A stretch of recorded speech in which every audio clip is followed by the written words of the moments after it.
Hiya, so now we're going to make the pyjama bottoms. I've gotten very hot now, so taking that great big hoodie off, clearly warmed up from the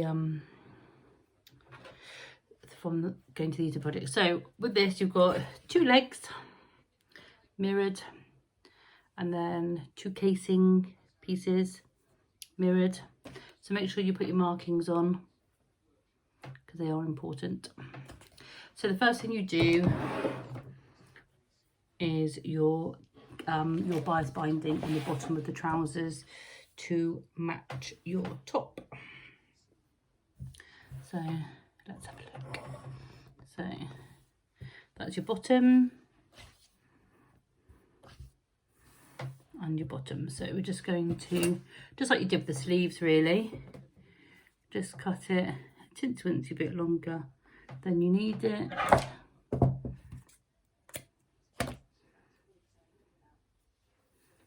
2 pieces. So out of 2 meters, I've got this much left. I think it was 2 meters I purchased of that one. So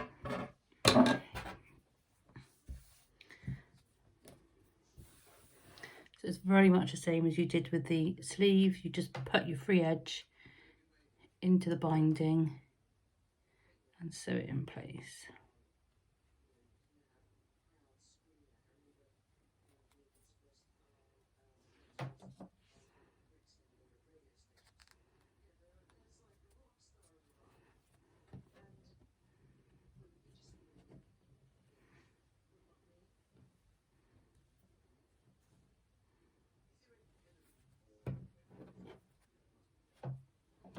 I do find it quicker to just hold it in place on the machine, like I did with the around the top. Personally,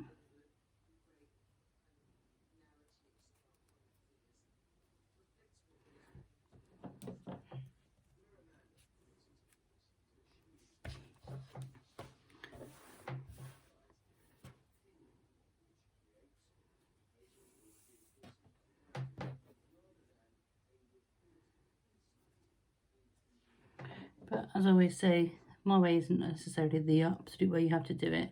We all find our little ways of doing things that we find easier, depending on how we like to work, what tools we have to hand. I must get some more of this binding, it's really cute. What else I can use? I could use it on the dresses, couldn't I? Like a rockabilly style dress. It's cute. It's got cherries on it. Is it strawberries? Yeah, strawberries and cherries.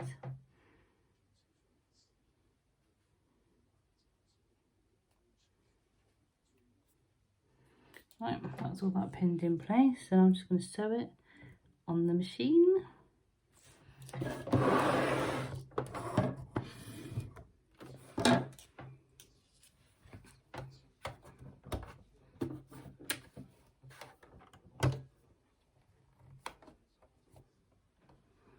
Pin hold up, there it is. Move that over so I've got it in hand.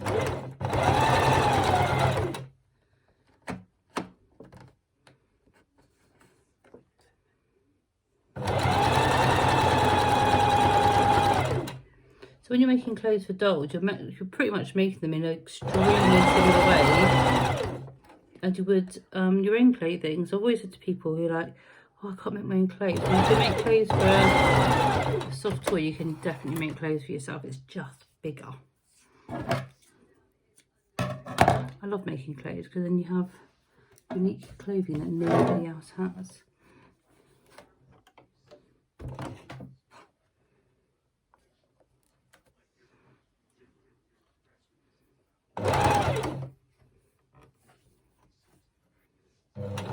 I've got a bit of cord. Do I need to cut it? I just can't. It came out. That's good.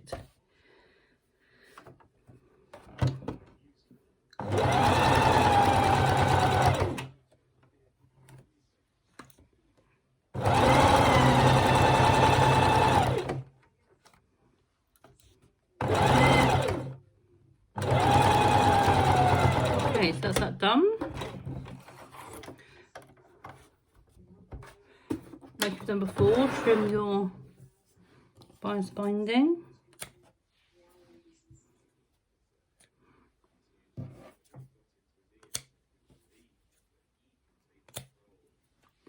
So now you need to make sure you've got your right sides together. So what you're going to do now is fold over and so crotch to hem, and that's going to create your trouser leg. And this is why you've got two mirrors, because then you end up with a left and a right side. So it's just putting them right sides together and then just sewing down the length from crotch to the ankle hem.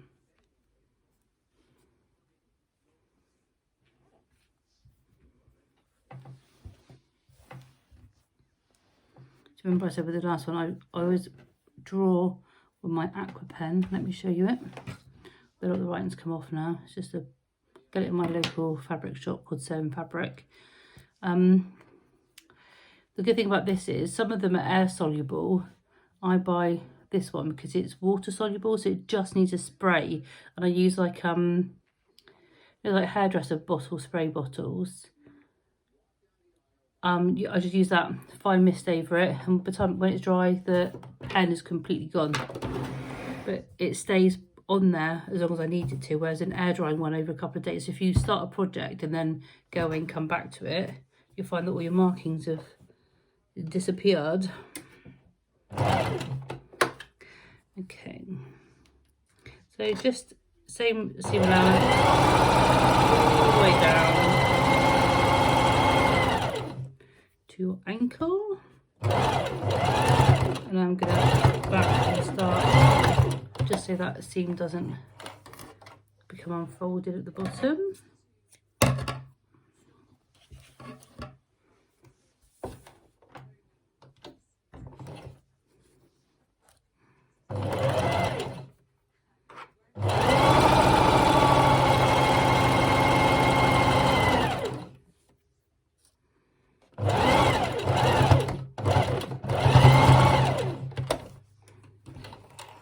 Okay, so that is now your two pyjama trouser legs constructed.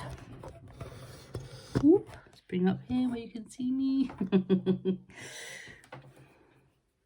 Finished the trouser legs. The next part is obviously constructing them to make them a pair, so I'll show you that in a separate video. Thank you very much for watching. Bye.